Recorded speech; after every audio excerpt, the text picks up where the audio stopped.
എല്ലാവർക്കും സുഖമാണല്ലോ. എല്ലാവർക്കും സുഖം വിശ്വസിക്കുന്നു. ഇനി വന്നിരിക്കുന്നത് ഇപ്പം നമുക്ക് ചക്കപ്പഴത്തിൻ്റെ ഒക്കെ സീസൺ അല്ലേ. നമുക്ക് ഇന്ന് ചക്കപ്പഴം വെച്ചിട്ട് ഒരു കിണ്ണിയപ്പം ഉണ്ടാക്കിയാലോ. അപ്പോൾ നമുക്കത് എങ്ങനെ ഉണ്ടാക്കുന്നതെന്ന് നോക്കാം. അതിന് മുമ്പായിട്ട് എൻ്റെ കൂട്ടുകാർ ആദ്യമായിട്ടാണ് എൻ്റെ വീഡിയോ ചാനൽ കാണുന്നതെന്ന് പ്ലീസ് എല്ലാവരും ചാനൽ സബ്സ്ക്രൈബ് ചെയ്യണം കേട്ടോ. സബ്സ്ക്രൈബ് ചെയ്യണം. അതുപോലെ തന്നെ ബെല്ലൈക്കൻ പ്രസ് ചെയ്തിട്ട് ഓൾന്ന് കൊടുത്താലേ ഞാൻ ഡെയിലി ഇടുന്ന വീഡിയോ നോട്ടിഫിക്കേഷൻ കിട്ടത്തുള്ളൂ. അപ്പോൾ നമുക്കത് എങ്ങനെ ഉണ്ടാക്കുന്നത്, അതിന് വേണ്ടുന്ന സാധനങ്ങൾ എന്തൊക്കെയാണെന്ന് നോക്കാം. അതിനുവേണ്ടി ഞാൻ 1 ഗ്ലാസ് അരി നന്നായിട്ട് കുതിർത്ത് കഴുകി ക്ലീൻ ചെയ്തെടുത്തത് കേട്ടോ. ഇനി ഇത് നമുക്ക് മിക്സിയുടെ ജാറിലേക്ക് ഇട്ട് കൊടുക്കാം. എന്നിട്ട് ഇതിലേക്ക് കുറച്ച് ശർക്കര പാനി ഒഴിച്ചിട്ട് ഈ അരി ഒന്ന് മീഡിയമായിട്ടൊന്ന് അരയ്ക്കാം. എന്നിട്ട് അതിലേക്ക് അതേ കപ്പിന് 1 കപ്പ് ചക്കപ്പഴം നന്നായിട്ട് പഴുത്തത്. ഇനി ഇത് നന്നായിട്ട് അരച്ചുകൊണ്ട് വരട്ടെ. എന്നിട്ട് നമ്മൾ അരച്ചുകൊണ്ട് വന്നത് ഒരു പാത്രത്തിലേക്ക് മാറ്റാം. ഇത് ഇവിടെ ഇരിക്കട്ടെ. എന്നിട്ട് അതേ ജാറിലേക്ക് അതേ കപ്പിന് 1 കപ്പ് തേങ്ങ, എന്നിട്ട് അതേ കപ്പിന് ഒരു 1/4 കപ്പോളം ചോറ്. ഞാനിപ്പോൾ ചോറിന് പകരം അവിലാണ് ഉപയോഗിക്കുന്നത് കേട്ടോ. അപ്പോൾ അത് ഇതിലേക്ക് ഇട്ട് കൊടുക്കുക. അതിൻ്റെ കൂടെ ഒരു 1/4 ടീസ്പൂണ് ഈസ്റ്റ്. എന്നിട്ട് ഇതിലേക്ക് കുറച്ച് ശർക്കര പാനി ഒഴിച്ചു കൊടുക്കാം. ഇനി ഇത് നന്നായിട്ടൊന്ന് അരച്ചുകൊണ്ട് വരട്ടെ. ഒരുപാട് നൈസായിട്ട് അരയേണ്ട, ഒരു മീഡിയമായിട്ട് അരഞ്ഞാൽ മതി കേട്ടോ. ഇനി ആ അരച്ചുകൊണ്ട് വന്നതുകൂടെ ഇതിലേക്ക് ചേർക്കാം. ഈ ഒരു പരുവത്തിൽ വേണം അരയ്ക്കാൻ കേട്ടോ. എന്നിട്ട് ഇതിലേക്കൊരു 1/2 ടീസ്പൂണ് ഏലക്ക പൊടിച്ചത്. ഇനി ഇത് ഇത്രയും കൂടെ ചേർത്ത് നന്നായിട്ട് മിക്സ് ചെയ്യണം. മധുരം നിങ്ങൾക്ക് എത്ര വേണം അതിനനുസരിച്ച് നിങ്ങൾ ശർക്കര ചേർക്കണം കേട്ടോ. പിന്നെ നമ്മൾ ചേർക്കുന്ന ചക്കപ്പഴത്തിന് നല്ല മധുരം കാണും, അതുകൊണ്ട് മധുരം നോക്കി ചേർക്കണം. പിന്നെ ഒരുപാട് വെള്ളം പോലെ അരയ്ക്കാൻ പാടില്ല. ഈ ഒരു പരുവത്തിൽ വേണം മാവ് അരയ്ക്കാൻ കേട്ടോ.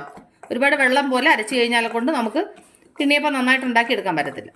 നന്നായിട്ട് മിക്സ് ആവണം. നമ്മൾ ആദ്യം അരി അരച്ചതും അത് കഴിഞ്ഞിട്ട് പിന്നല്ലേ നമ്മൾ തേങ്ങയൊക്കെ അരച്ചത്. അപ്പോൾ രണ്ടും കൂടെ നന്നായിട്ട് മിക്സ് ആവണം. പിന്നെ അത് നന്നായിട്ടൊന്ന് മിക്സ് ചെയ്യട്ടെ. കണ്ടല്ലോ, അപ്പോൾ നന്നായിട്ട് മിക്സ് ചെയ്തു. മാവ് അരയ്ക്കുമ്പോൾ ശ്രദ്ധിക്കേണ്ടത് കാര്യം, ഈ ഒരു പരുവത്തിൽ വേണം മാവ് അരയ്ക്കാൻ. ഒരുപാട് വെള്ളം പോലെ ആവാൻ പാടില്ല. പിന്നെ നന്നായിട്ട് മിക്സ് ചെയ്ത് വെക്കുക. അധികം സാധനങ്ങളൊന്നും വേണ്ട, സിമ്പിളായിട്ട് ചെയ്യാൻ പറ്റും കേട്ടോ. അപ്പോൾ നമ്മളുടെ മാവ് റെഡിയുണ്ട്. ഇനി ഈ മാവ് നമുക്ക് അടച്ചു വെക്കാം. ഒരു 7-8 മണിക്കൂർ ഇതിങ്ങനെ ഇരുന്നിട്ട് ഈ മാവ് നന്നായിട്ട് പൊന്തണം. ഓക്കെ, അപ്പോൾ മാവ് നന്നായിട്ട് പുളിച്ചെങ്കിലേ നമ്മൾ അപ്പം ഉണ്ടാക്കുമ്പോൾ നന്നായിട്ട് വരത്തുള്ളൂ. അപ്പോൾ ഒരു 7-8 മണിക്കൂർ കഴിഞ്ഞിട്ട് നമുക്കിത് അപ്പം ഉണ്ടാക്കാം. അപ്പോൾ നമ്മൾ ഈ മാവ് മിക്സ് ചെയ്ത് വെച്ചിട്ട് ഇപ്പോൾ ഒരു 5-6 മണിക്കൂറായി. മാവ് നന്നായിട്ട് പൊന്തിയിട്ടുണ്ട്, കണ്ടില്ലേ. നമുക്കിതൊന്ന് മിക്സ് ചെയ്ത് കൊടുക്കാം. നിങ്ങൾക്ക് വേണമെന്നുണ്ടെങ്കിൽ ഇതിൽ നെയ്ക്കകത്ത് അണ്ടിപ്പരിപ്പ് മുന്തിരിങ്ങയൊക്കെ വറുത്തിടാം. ഞാൻ ഇതിനകത്ത് ഇപ്പോൾ ഒന്നും ചേർക്കുന്നില്ല, ജസ്റ്റ് പ്ലെയിനായിട്ടാണ് ഞാൻ വേവിക്കുന്നത്. അപ്പോൾ നന്നായിട്ട് മിക്സ് ചെയ്തു. ഇനി ഇത് നമുക്ക് ഒരു പാത്രം എടുത്ത് അതിലേക്ക് നന്നായിട്ട് നെയ്യ് തൂക്കുക. എന്നിട്ട് ഇതിലേക്ക് നമ്മൾ റെഡി ചെയ്ത് വെച്ച മാവുണ്ടല്ലോ, അത് ഇതിലേക്ക് ഒഴിച്ചു കൊടുക്കുക. ഇനി ഇത് നമുക്ക് ഇഡ്ഡലി പാത്രത്തിൽ വെച്ചിട്ട് ആവിയിൽ വേവിക്കാം. ഇനി ഇത് നമുക്ക് അടച്ച് വെച്ചിട്ട് ആവിയിൽ വേവിക്കാം. അപ്പോൾ ഇത് ഇവിടുന്ന് വേവട്ടെ. അപ്പോൾ നമ്മളുടെ കിണ്ണിയപ്പം റെഡിയായി നോക്കാം.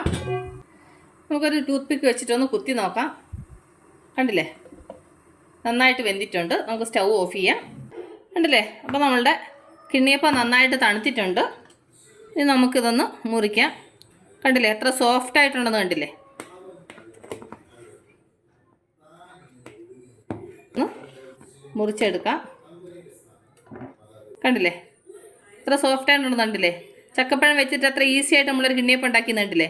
അപ്പോൾ എൻ്റെ കൂട്ടുകാർക്ക് ഞാൻ നിങ്ങളായിട്ട് ഷെയർ ചെയ്ത ഈ ചക്കപ്പഴം വെച്ചിട്ടുള്ള കിണ്ണിയപ്പം റെസിപ്പി നിങ്ങൾക്ക് എല്ലാവർക്കും ഇഷ്ടപ്പെട്ടാണെന്ന് വിശ്വസിക്കും. നിങ്ങളെല്ലാവരും ട്രൈ ചെയ്യണം കേട്ടോ. നിങ്ങളെല്ലാവരും ട്രൈ ചെയ്ത് നിങ്ങൾക്ക് ഇഷ്ടപ്പെട്ടാൽ നിങ്ങളുടെ ഫ്രണ്ട്സിന് ഷെയർ ചെയ്യുക, ലൈക്ക് ചെയ്യുക, വാല്യുബിൾ കമൻറ്റ്സ് ഇടുക. അപ്പോൾ നാളെ നമ്മൾ രുചികരമായ പുതിയ വീഡിയോ പുതിയ റെസിപ്പിയും നാളെ നമ്മൾ വീണ്ടും കാണും വരെ ടേക്ക് കെയർ, ബൈ.